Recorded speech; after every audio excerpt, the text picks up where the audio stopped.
Record. Okay. Welcome, everybody. Let's jump in. I am excited to have everyone together and talk through my favorite topic in the world, thought leadership. I'm going to give you a quick background on me and why I do this. I started my career in the tech industry and then had the pleasure of starting a nonprofit organization focused on high growth women entrepreneurs, and grew that across the Western United States, helped start the first women's venture conference called Springboard. And so in that sort of middle part of my career, I just took this meteoric journey of leader to thought leader and had no clue, no strategy, no plan, no idea what I was doing. And so later in my career, I had the opportunity that a friend of mine, client of mine, called me one day and said, "Hey, I've always wanted to be a thought leader like you were. Can you help me become one?" And I remember thinking to myself, I was a thought leader? Like, really? That's not a term I've ever have used for myself.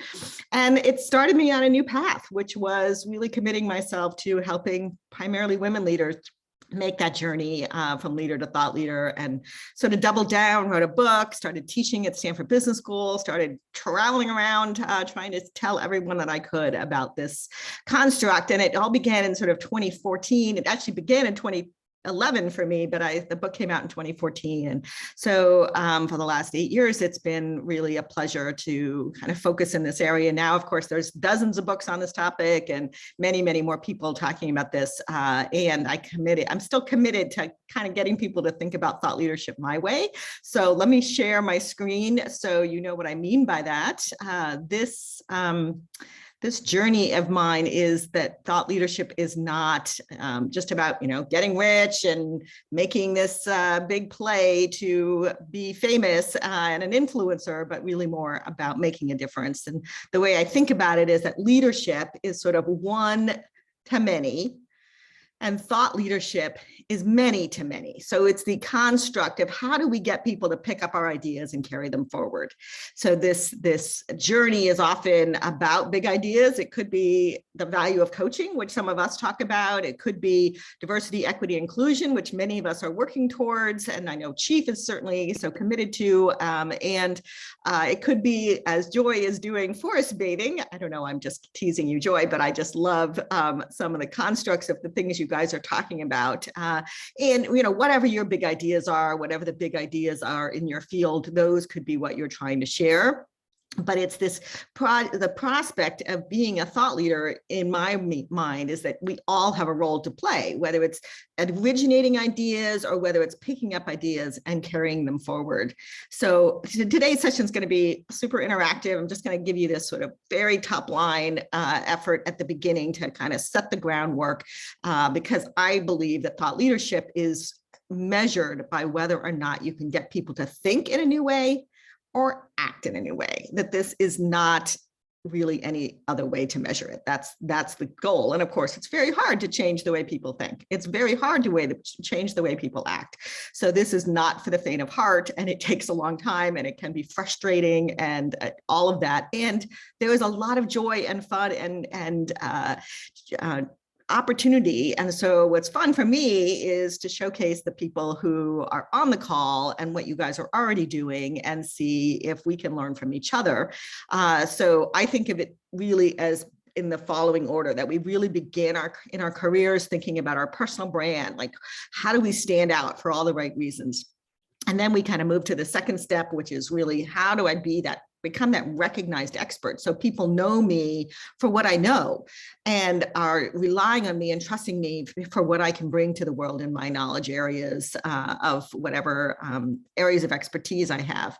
But then that third step is really towards sustainable change, is that we become these thought leaders, that we try to inspire people, we try to get people to carry our version of the world forward, and that this journey is really fundamentally two steps, right? First, we're trying to bring attention to ourselves, but as we really think about ourselves as thought leaders, it's more about being that pebble in the pond, that you have this opportunity to make an impact in whatever particular arena, and more than just being known for your knowledge, it's really being known for the sort of bigger ideas and this perspective of transformation in the world, from the smallest to the biggest. This is not necessarily about the life-changing things. It could be something simple, but I do think that this is a technique and a process and a way of approaching the world that I never learned in college.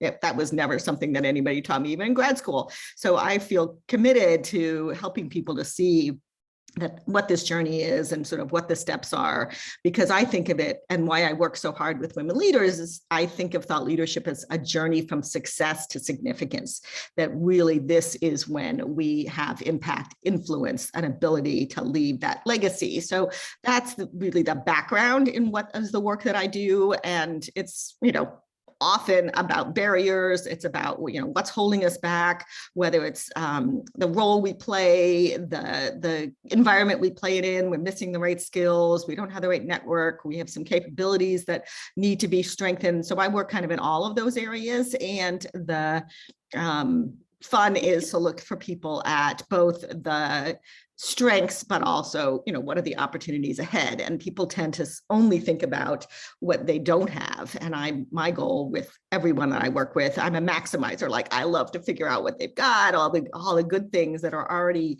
in waiting, and help them to kind of break through. And it almost always, as we all know, it all begins with mindset, and it all begins with believing that you have some capacity to make a difference in the world in this work. So that's the fun of what I get to do every day with my clients. So I wanted to kind of do this session a little bit differently than I typically do. I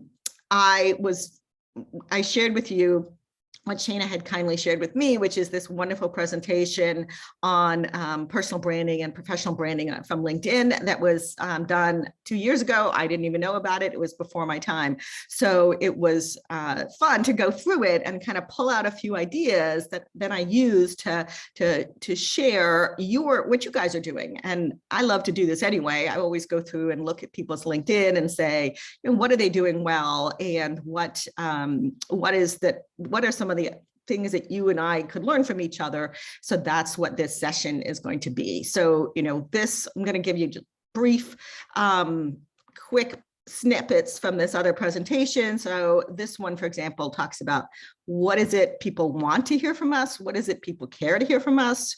Trends, news, tips, best practices. And they want to know about, leadership. They want to know about industry events. And the good news is, we're all doing that, right? This is not a surprise. This is not not anything you probably all didn't know. And the good news is most of you are using your LinkedIn and maybe other platforms. I didn't take a look at all those other platforms, but we're using that platform for these purposes. And so I think we're all doing well from that perspective when we're doing using LinkedIn to share our ideas.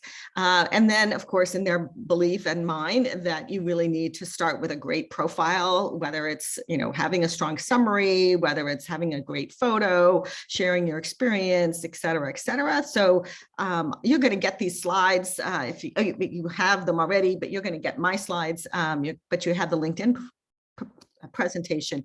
And I invite you to go through it in more detail, but I think it's more fun to look and see what we're doing, because I think we learn better from each other.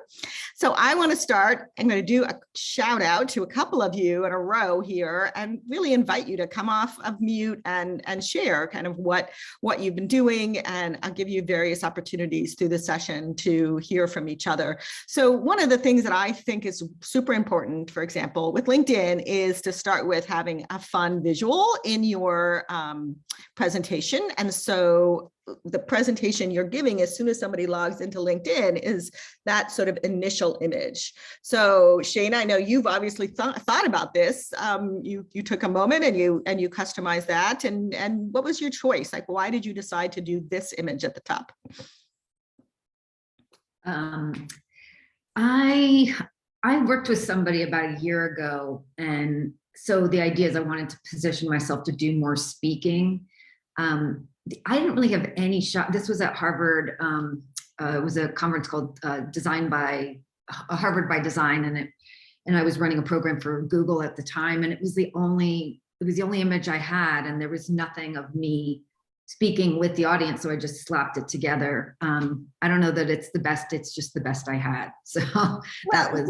But let's think about it from the perspective, as I'm sure you were, like, what is it we're trying to say here? We're trying to say this is a speaker, right? Invite me to speak, and I don't speak to two people, I speak to a huge audience. So I think that what we're always thinking about is people have a very quick moment to see your presentation on LinkedIn. So first impressions can count. And when we just leave the basic background, doesn't look so good. Joy, I thought yours was absolutely beautiful and really kind of set this tone for the kind of work you do. So talk to us about that. Sure. I love trees, period. So then and I'm very passionate about nature connection and forest bathing. So that image just called to me. And I feel like it exudes a part of me that's, resilient and calm. And I've gotten that feedback from my clients as well. So it definitely set that for me. It's almost like seeing that for the first time. You take a breath. You take a centering breath when you see a beautiful tree like that. And that, of course, is really what you're trying to get people to do. So, and you have it in your background, you have a picture of something foresty behind you when you speak. So I think that thinking about this from a perspective of brand, this is really smart, right? We're kind of tying the themes together. Another person that I liked was Maribel. I think she's here. Yeah, maybe. I'm not sure. Is Maribel here? Yeah, maybe not. One of the things I thought was cool about this was it was a very powerful image, but it takes you a second to see what is it she's saying here, right? She's driving focus to the future in my mind, but maybe you'll have your own interpretation. And so we can use images that can be evocative, can you draw you in and get you to think in a new way, or just think, stop for a second and think. And what we're hopefully doing is trying to capture people to come and stop and stay a while on our profile and get to know us a little bit. So using visuals can be a powerful way to do that. Others also did a great job with their text. And I want to do a shout out for a few folks. Shana, I'm going to pull on you again. I thought you did an exceptionally good job at laying out like why somebody hires you and who hires you, and a bit about your background. So talk us through. It sounds like you really did get some good help, and maybe that's the key, but talk to us about that. Yeah, I'm smirking because I had to rewrite. I spent a nice chunk of money and then I had to rewrite this. But I have two women that were in like a mini mastermind group. We did a course called the Upside Accelerator for consultants. And it was just like mine was blah, blah, blah. And, we all know everyone skims. It took me a really long time to like hone exactly what I wanted to say and where I fit into digital transformation. And I put people side in quotes because I don't know that everyone understands that, but at least like they look at the word people. And then like what you said, Denise, it was just like, I didn't want to be all things to all people. And I also want to do more of this. So I put more aspirational, what I want to be hired for, than exactly what I'm hired for right now. Which is super smart, because we are telling our own story and we're inviting people into that future with us. So why not? Why don't we get to tell our own story? So shout out to you, inviting people to go and look at these profiles and dig in and liberally steal ideas, because that's how we're artists, right? We steal from one another. And it's a sincere form of flattery. Joy, I loved yours as well. Kind of laid it out, also added your credentials, talked about the assessments, the engagements that you do, speaking engagements. So quick shout out as well on that. How long did you spend on creating such a beautiful profile? A long while. And I worked with a very good executive coach friend. And so, yeah, it was a labor of love. Yeah, I do this with my clients. It's hard work, and really getting to the essence and getting it into the number of characters that they give you and laying it out in a clear way. She's great. And I personally immediately stole your definition of how you did chief. Of all the people I looked at, this was the best definition of understanding what is chief. So I invite all of us to be modeling on this, this way that she describes it, because many of us just say, you know, chief guide at chief, and that's not very informative, nor is it really adding to our personal brand and our personal story. So again, if we can all identify great best practices, I would say this is one of them. Okay, I also loved, Evelyn, you had a downloadable brochure on your profile. Talk to us about that. I had a very hard time doing this because I spent 25, 30 years in corporate. Before that, I was an individual and family therapist. And then I'm suddenly a coach, which was new to me, being on my own. It's a very new role. And I had a hard time figuring out what to say about myself because it's a confusing message. So I felt the brochure was a good way to say it. If people were interested, they could see something. And very few people go to my website, but they do look at the brochure. So I welcome everybody to take a look at the brochure. And I'll have one funny comment. Notice my eyebrows. Those are from Oprah's makeup artist. Okay. Whoa. All right. Now we're all going to be there. Okay. So look at the eyebrows, ladies, because I was in some event and I wouldn't let the makeup artist put any makeup on me because I'm a germaphobe. And he said, let me at least do your eyebrows. Okay. So those are the best eyebrows in the world. Okay. That you'll ever have in your lifetime, right? But for me, which is so helpful, is trying to integrate all of these experiences into who I am now and what I provide, especially if you're not a super specialist, like if you're a generalist, you work in any industry, you work with startups to mature companies, you work with women, with men. If really what you do is very general, it's hard to kind of pin this down. And that's one of my struggles, ongoing struggles. Yeah, and part of it is we need a through line.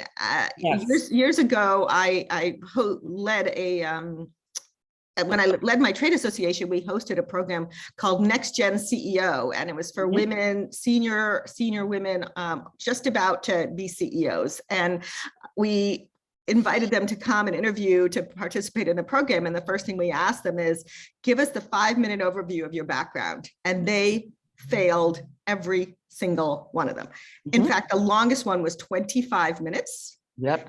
And she told us every failure she ever had, every mistake it was excruciating, but we let them go because we wanted, and then at the end, man, those girls could knock out a 5-minute overview and they could, you know, for any situation. And funny, years later, we bring them back together, they could still do it, right? But that is something that we don't do well. We don't have the through line, we don't tell the story effectively, and it takes some work. So this is part of the journey. On the brand. I also loved with you, Casey, that you did a great job with putting a press release in. I mean, why not? Why can't we tell our story through this materials that we have? So talk to us a bit about that, and I'm going to showcase you again in a minute here. Oh, okay. I was really pleased to be selected for this opportunity to serve as moderator for my chamber, which is not an average chamber of commerce. It's Morris County, New Jersey, and it's very progressive. And it happens to just have 1,000 members, very successful. And I, you know, maybe you can coach me, Denise. Sometimes I think I put too many things in my LinkedIn, but I thought the featured section was appropriate because it does let you put in what's new, what's now, what, you know, what you're up to, what you're doing. So that's why that's in there.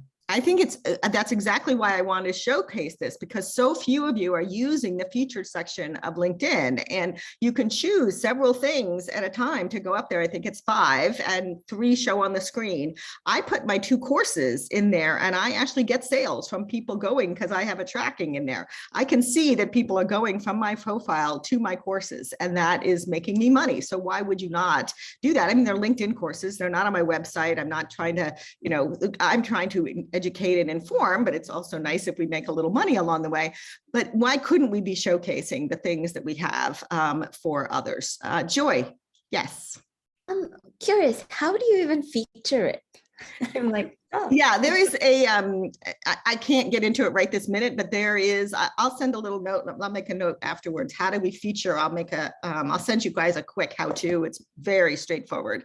And I change it up every time I write an article or whatever, so that people can always see the latest up there.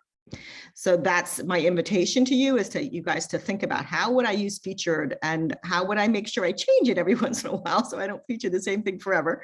Okay, then we have to think about on, this is something I took from the LinkedIn profile. You know, they really believe that we begin thought leadership with your niche. I really believe you start with thought leadership based on what your niche is. They do niche a little differently than I do, but the idea is here, you know, do you have a point of view? Do you have a unique perspective?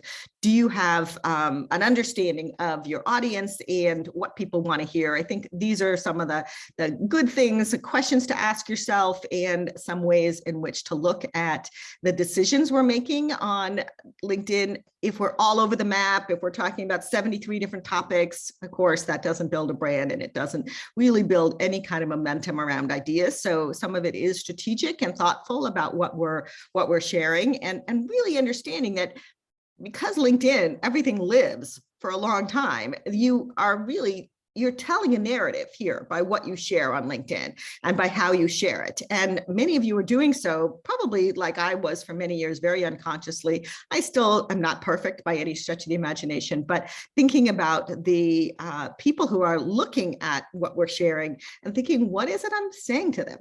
What is it that is the arc of the story that I'm telling to people about what I care about what I'm trying to move forward in the world? And Casey, I thought you did a great job here with your headline, and you really saying, here is my niche. Here is what I care about. So, you know, obviously you spent some time on this. Talk about how you kind of came to your niche and how you think about that. Oh my niche came to me. I was actually doing a different type of coaching up until January of 2020. And several women from this Jammin' Chamber came over and whispered in my ear, you know, you really deserve to work with women leaders and presence. You really need to help women with their speaking. And too many women who are really, really smart came to me and said that. So I cried. I put my old brand to sleep. And then I hired a branding coach to help me so that I could have an evocative new message. And so here it is. Speak and own it. I wanted something sassy because I'm an introvert, but I'm also a firecracker for those of you who know me. And I wanted the brand to just really speak who I was.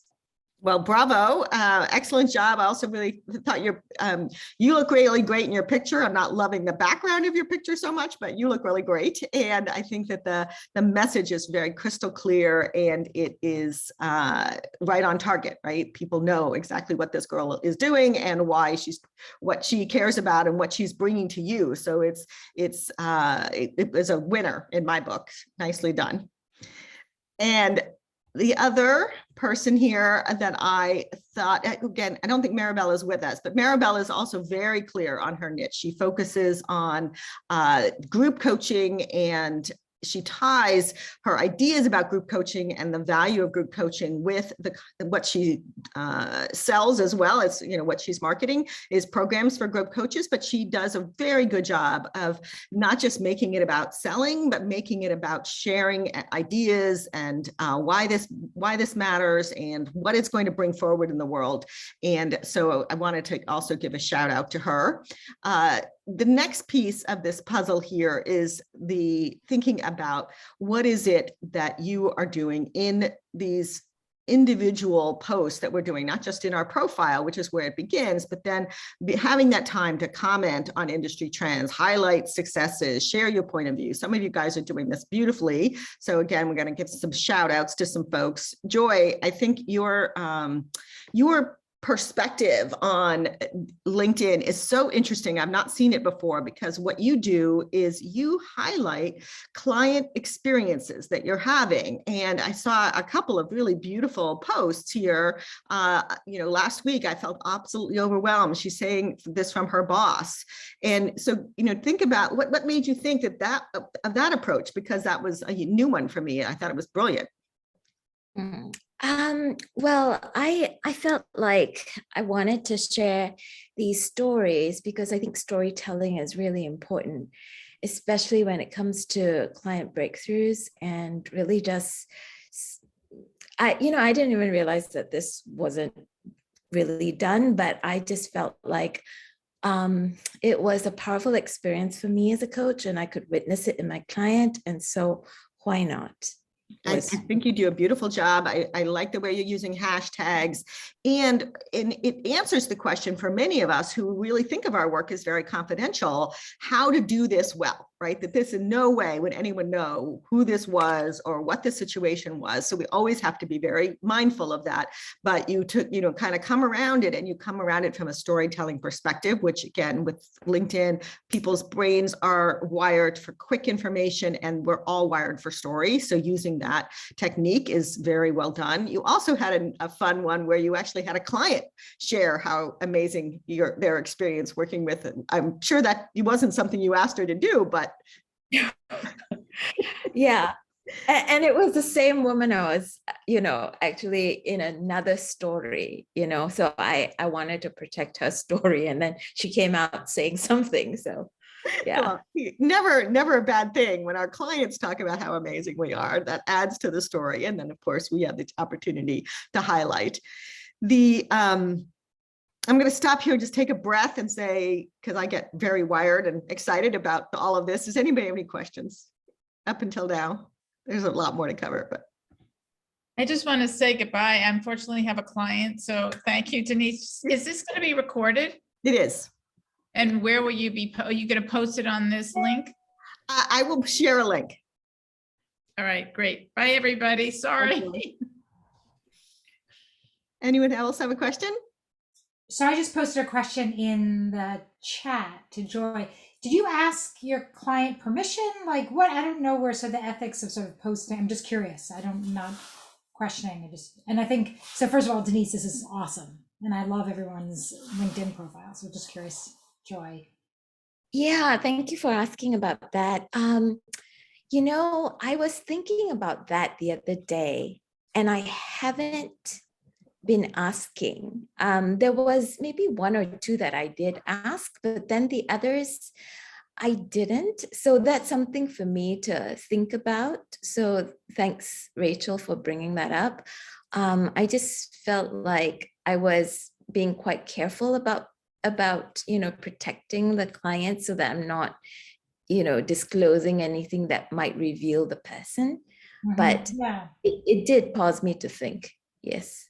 Well, I feature clients in LinkedIn articles that I write, and I rarely ask them, as long as there's nothing in there that anybody could ever point back to them. And I don't talk about my clients by name to anyone else either. So it's not like somebody's going to kind of drive back to, oh, was that Mary that you were talking about last week?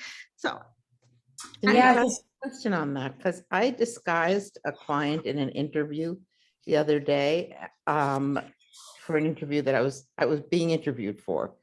And I made up a fake client that was an amalgam. But then I thought, is someone going to want to go to a coach who's talking about their clients? Are they worried that they're going to end up in a story? That was the internal battle I had myself. well, I featured a number of my clients in my LinkedIn course, and I got to tell you, every one of them was more jazzed than the next, but I put their names in those cases because I was showcasing what they were doing well. I think that is a little different, but you're right. I think it's worth thinking about. Yeah, I was just thinking about, sorry, everyone, go ahead. Go on, I'm sorry. No, I was just thinking about if I was the client reading it and how I would feel. And that's the only thing, like if I saw it.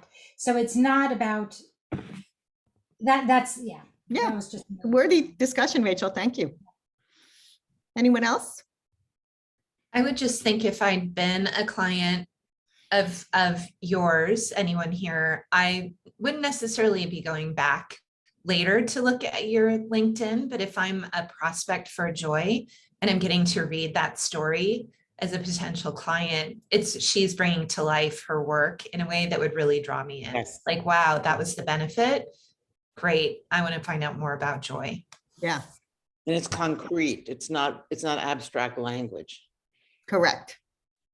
it's emotive language. It's emotional language. Yeah, storytelling, when we can really hook somebody, it is because we want them to see themselves in the story. And I think that's what you're doing here. All right, let's keep going. We have more fun examples. Next, that LinkedIn talks a lot about this idea of adding your voice to the content that you share. And I think this is something that many of us struggle with, right? We're in a hurry, we see something cool, we quickly post it, and we don't think about adding even a note to it. So, Michelle, I saw, you put something out, and what was cool about it was that Harvard Business Review was sharing an article and they had some content at the top, right? So that you didn't even have to do it. Casey, I see, you're sharing, Shana, you're sharing, and both of you really took that moment to sort of think about what is it that I want to say about this. And I think both in those cases, when you're thinking about your own sharing, you have that opportunity when you share to put a sentence, a couple of sentences, and also use the top part for, as Shana did here, using it for the hashtags. One of the things we know is that finding information, following information, learning information, people like things in categories. They like to be able to follow certain tags. So the idea of taking that extra moment and adding those tags can be a way that you're going to draw more people to your content. So it isn't just the same people over and over again who are seeing what you're saying. You're bringing new people to the table, both from sharing your perspective and your point of view and from using hashtags. Does that make sense? Shana? That's a good question. I should probably say my name is pronounced Shauna. All this time I've been saying it wrong. No, it's okay. It's okay. I just, yeah. Shauna, thank you. I was on the edge about that. Anyway, so when if somebody's an executive, what are they searching for? If they're looking for a coach, I know most of this is word of mouth, but let's just say they are. What do you think? How do they find all of us? And I realize we all have different niches, but for those that are of us that are corporate, straight up executive coaches want to work with the C-suite. So the good news is there's a couple ways to figure this out. Number one is there is a on LinkedIn, when you start to write a hashtag, often it will fill it in for you, right? So if you write career, one of the things it's going to say is coach, or you write executive, it's going to say coach. So one thing is that it's going to help you to know what are the terms. Secondly, there is a place in LinkedIn where you can search all the hashtags and they will tell you which ones are the more popular. And third, there's articles that people write every year of what are the top 2021 hashtags, what are the top 2022 hashtags. So I think all three of those are ways in which to find it. And then the second is to go and look at some of the biggest coaches and see what they're doing. I would think it's executive coach and career coach, but what do you guys think? Well, I had an experience where for instance, startup coaches, they're firms that coach with startups and are interested in startups. And what you'll find is startup CEOs look for startup coaches, or people who want career coaching or communications coaching. Those are very clear. For executive coaching, I honestly don't know the answer, but which many of us want to do is C-suite executive coaching. A lot of that is through companies, right? It's not through individuals. So that one's a little trickier because it might be a head of leadership, a head of talent. I don't know how many individuals in the C-suite are looking for coaches on their own. That's where I think that one's a little different. Anyone else? Yeah, I think that the time I work primarily with senior women executives, and often the reason that they hire me is because they don't want their company to have any involvement. And secondly, of course, it's usually executive coaching plus some thought leadership, and they don't get that from the internal coaches. They don't have that expertise. So this, I do think you're right, though, that there are many companies that offer that as a benefit for their employees. And if it's paid for by your company, why would you not take it up? For many people. All right, let's keep going. We also one of the things that this LinkedIn proposal presentation gave was some very good best practices for short form posts, diversifying, make sure 80% of your content should be someone else's. So it's not just me all the time. Using this idea of tagging other people, planning to capture content when you're at events. Back when we used to go to events, I used to capture content all the time and then repost it. Often I do it live on Twitter, which I haven't done in now a couple of years, but this idea of how do we use the people we're hanging out with and the places we are and what we're hearing and being able to share that knowledge and expertise. So Casey, I loved what you're doing. So you said you weren't sure, but I think it's beautiful the way you're mixing both knowledge sharing and your own personal fun things that you're doing. So talk a little bit about this. Yes, I was really blessed because I'm part of the National Speakers Association. And as such, very often other speakers will come with different packages that we can buy. And I finally got a package with green screen video, which is amazing. And there were, I think, 15 other speakers who were also there on that day. And it was a great opportunity because that will be something that can live on my website. I can choose the background. I can do anything I want with this. It's something that we all really need to have. And they had a hair and makeup artist. So who could say no to that? And what was your reasoning for sharing it? Oh, for sharing it, because it was different. Exactly. I don't see anyone else posting green screen stills or shots.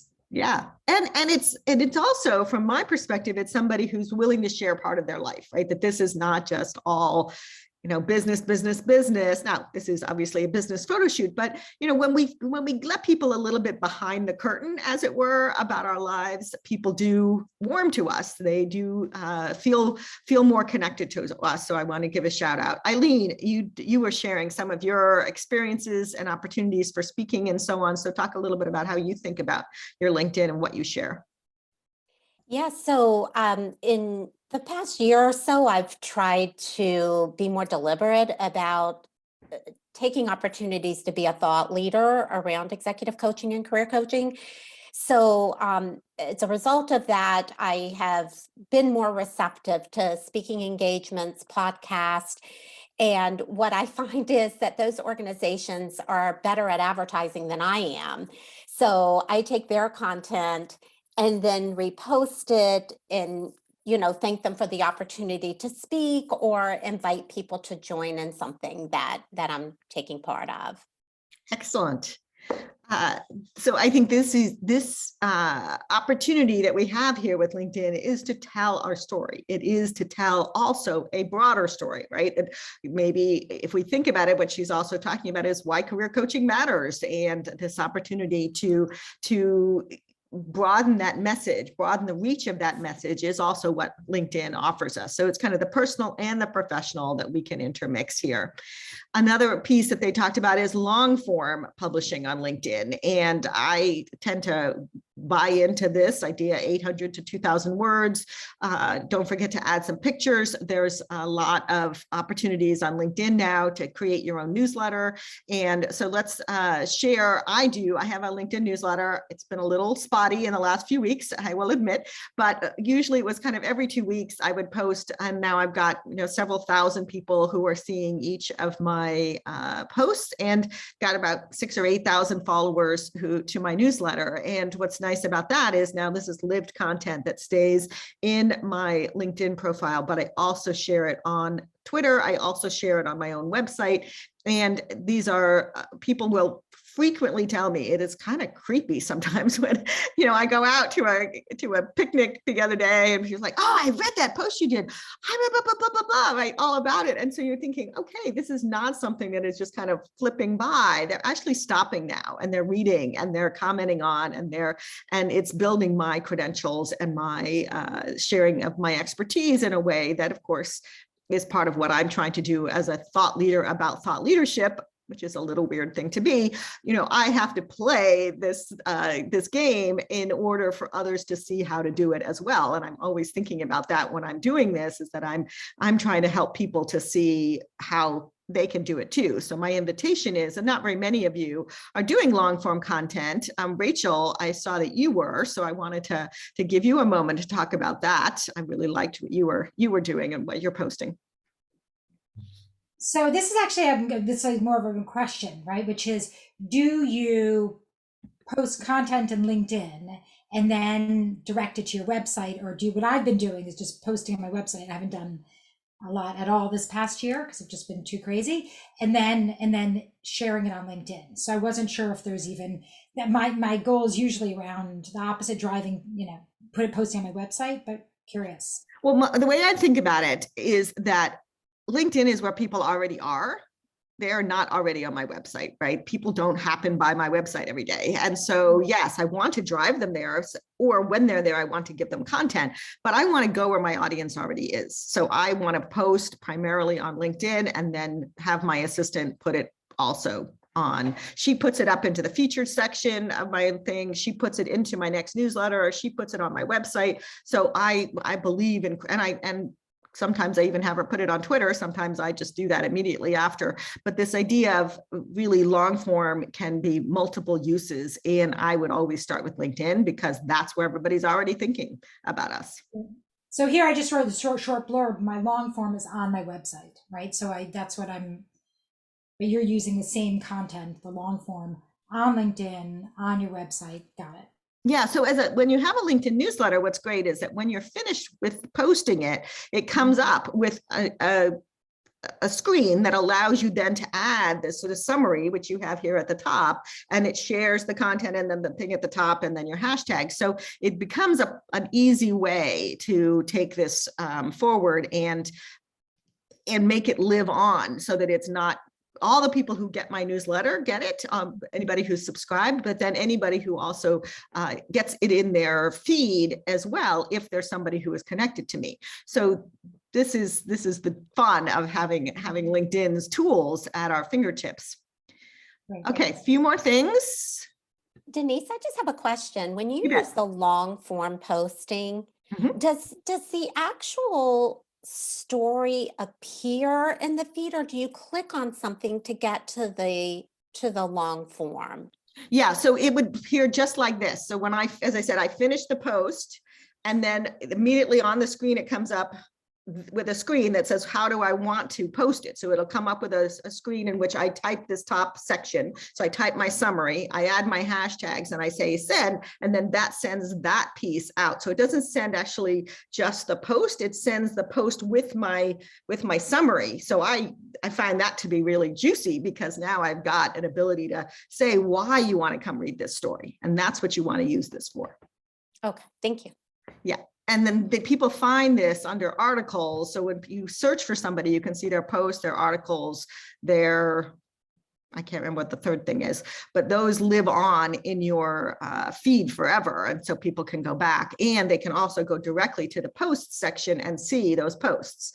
So for lived on content, that's a really powerful tool that they've given us to do that. And not everyone has the right yet with LinkedIn. They've been rolling this out over the last year or so, the ability to do it as a newsletter. But if you go to the top of your LinkedIn screen and you want to post something, if the right-hand choice, when you click on it, which is, I think it's something like post, might be just post instead of add video or picture. I think it's post. When you click on that, if it says newsletter, that gives you an option of not just making a post, but actually making it a newsletter that people can subscribe to. And as I said, that feature's rolling out. So if it's available to you on your LinkedIn, I really invite you to start the newsletter, because there is actually other things that happen, meaning it goes up to the top of the chain as far as things that get into people's feed. So you want to have that capacity of getting to the top of the feed, because there's a ton of things happening every day. So newsletters get up beyond the other posts. Any thoughts on that? Questions else before I go on?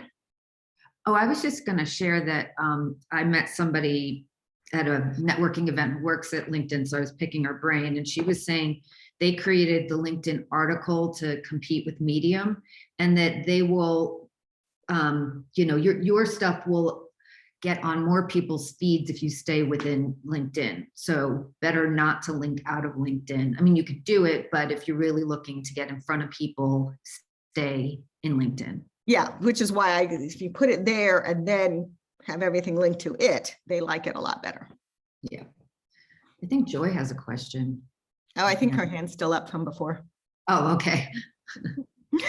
Okay, let's go on. One of the things I liked in the LinkedIn presentation was they have a whole methodology. I didn't want to steal their methodology, but I did really like this. R is for replication.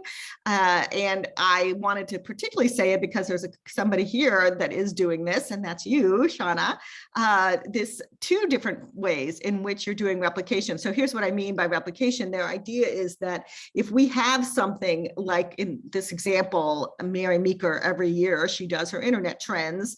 This is something everybody stops and waits for every year. Mary Meeker has come out with her trends. So here you are, you have this, both the piece over here where you're doing things that are a series. So now people are looking for that next item in the series, but you also have this sort of 10 human skills. And I get the sense from reading this that maybe you're doing more of that kind of things that people can look to you for. Is that right? Yeah, and again, just so everybody knows, I worked with somebody on this, so I've learned a lot. But so what I do is I have what would have been Medium or a blog post. So it's an article on LinkedIn that's long, maybe it's 1,000 words, and that's under my company. And then on my personal feed, I link to the company post. That way I'm building up my company brand as well as myself as an executive coach. Otherwise, if you post it both on your own feed and on your company, it shows up twice. And I just think it doesn't look as slick as, understanding how they interconnect.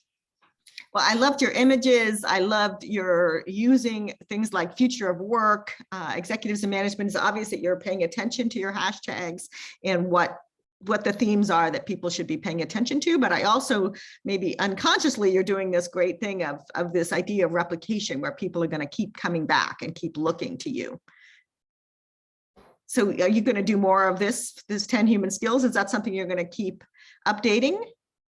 Right now I'm finishing off the 4-part series. So 2 is out, and then 3 and 4 will come out. And the future of work, those 10 skills, yes, but in a different way, because I want to focus now on digital transformation and not just broadly human skills, because I think it's not laser enough for the kind of client I'm looking for.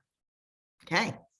So again, it's always a journey all of us are doing here in thinking this through here. One of the things that I saw none of us are doing, so I thought I should shout out about that, and that is really using video. And LinkedIn advises, they give us a lot of tools for doing video. I haven't really taken to it yet. I know that it is the kind of next thing that I should get to, and of course I could, but I haven't yet. So inviting all of us to think about how we can show and teach and share ideas through video on LinkedIn, and they have a lot of tools now for that evolution. So I wanted to close this group by just saying I would have fun if any of us wanted to come together and actually have an accountability group, charge a little bit of every month, and really bring you all together, kind of share some of these templates and toolkits and materials that I use with my clients, kind of work on some of the things that allow us to get from sort of leader to thought leader, and record them and share them out. So I don't know if this is something that's interesting to you, but it came to me yesterday as I was doing this that I could easily set up a 6-month accountability group for all of you. Interesting, not interesting? Would you include like thought leadership pieces, like giving feedback or having the group give feedback on, are the topics that I'm choosing and asking the group, are those really aligned with what I'm trying to do? Because I think it's really hard. Sometimes you're like, oh, that's really interesting, but you don't have a good sense of yourself. I absolutely could, and I think it's a great topic to bring to the group. To, is this adding to my brand? Is this adding to my thought leadership story here? And I think I'd even be happy to throw in that everybody got an article or two reviewed and edited, because I also do that for my clients. Yeah, looks really good. Looks great. And I just wanted to say, Denise, I appreciate you putting a price tag on it, because it's a lot of work. And I think, let me just be honest. I feel like women are not so great at doing this. So I just want to acknowledge you, because this is your expertise. Yeah. And I'm just saying that because maybe other people have things they want to offer. There's no reason why we can't be each other's customers. And I actually had a guide who couldn't make it to the session, who called me and said, hey, are you wanting an accountability group? Because I really want to join one. And I think that was also the impetus for putting this together. So I've already got one signed up here. If anyone else, I'll send out a follow-up email, not to put you all on the spot here, but if anybody's interested, I'd love to offer this to guides only and see if we can get a group of 10 or 12 together. So I have a methodology I walk people through that is really about how we clarify our niche and figure out our point of view, how we choose all the platforms that we're going to use and the roles that we're going to play, how we credentialize ourselves with all the right materials in place, whether it's the brochure, the LinkedIn profile, the bio, the one sheet, whatever it is, and then really thinking about our methodologies and how are we building out the framework. I think somebody started by saying, Rachel, you said you started by saying you had some sort of a framework you might want to share with the group. So this idea of creating our replicable frameworks, thinking about who else could showcase our expertise. So I'd be bringing some of this to the group as well, and helping people to think through some of these steps in the months ahead. So who's got some questions? I want to be sure I leave a little bit of time here. I know we've only got a few more minutes. I just think this is totally excellent. What the question for me is an internal one, which is, do I want to commit to doing all of this work right now at this point in of the year? And there's a lot. This is a great, I think, mastermind or whatever it's called course. I just have, I would think I would have to be willing to do a lot of writing, internet work, all the kinds of things I've sort of been avoiding. So that's why if you're not seeing me sign up, it's not have anything to do with the quality of this. I think it's excellent and accessible. I just have to decide if I'm going to do it. I have to do it 100%. It's not something you can do halfway. So thank you for presenting this. You're welcome, Evelyn. And I'm just going to tweak that a little bit. I actually think you can do this at 50% and do it way better than you're doing it now, most of us. So I do not think we all have to double down and spend all of our lives and hours on LinkedIn. I do not think that. I do think that there are a few things that if we do it well, can outpaces everyone else around us. So that's really what I focus on. I focus on the 50% that's going to get us far, never trying to get to the 100%, because I don't even get there and I don't think it's attainable. I think those people have staffs of 12 and none of us have a staff of 12 that's going to do this for us. Casey, what do you think? Yeah, I really like it. And I'm thinking, this is the year of the website, for goodness sake. And in tandem with the website, I need people to be able to find me and know what I stand for. So I like the idea. I like the idea of a community of guides, because I think we all have a good sense of where we want to go, and, reaching up into that stratosphere. So I like the idea. A lot of it for me is scheduling and thinking about, when would this happen? What hour of the day would this be? But if it's early, I would definitely appreciate it.